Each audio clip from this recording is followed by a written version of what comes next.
Hi. Now here's a beautiful little gun for you.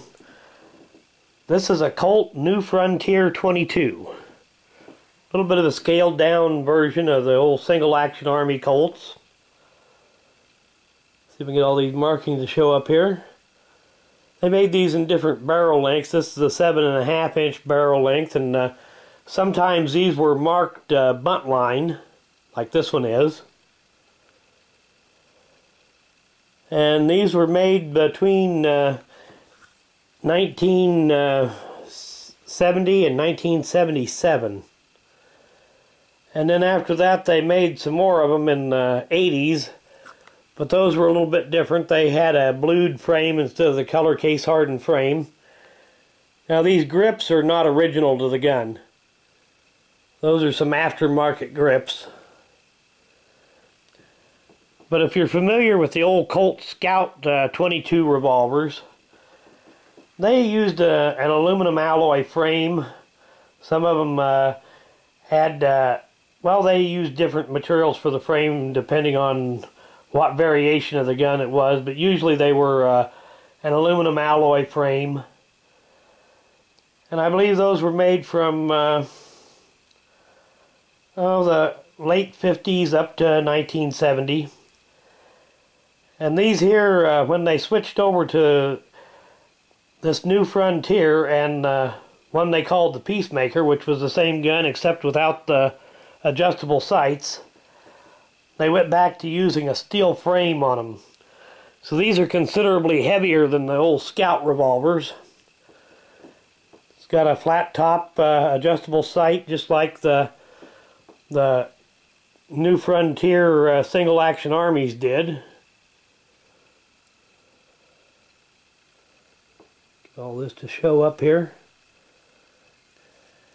And these were made, some of them were made with a 22 long rifle only, and some of them had a spare cylinder for 22 magnum.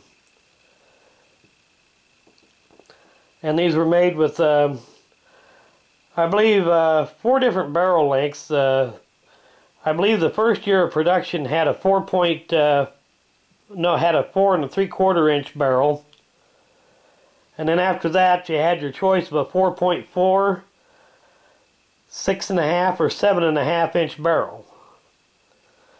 Like I said, this one's a long barreled version, 7.5 inch. The action works just like a single action Army. It's got the 4 different clicks.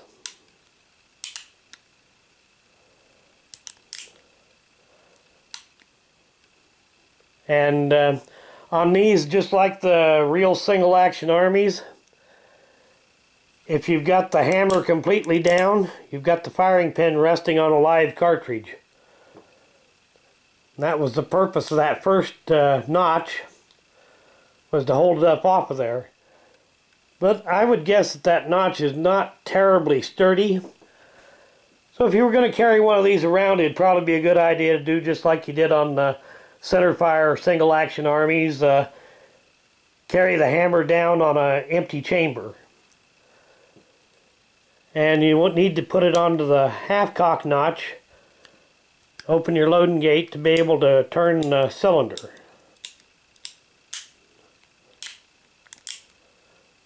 This had essentially the same action as a full-size single action Army. Real nice little guns, and getting to be something of a collector's item these days. I just want to do a quick little video to show it off a little bit. I want to do an end of video shout out. And this one's from Mr. Colt 45 ACP. And I'll put a link to his channel in the description of the video. If you get a little free time, go check it out. Thanks for watching.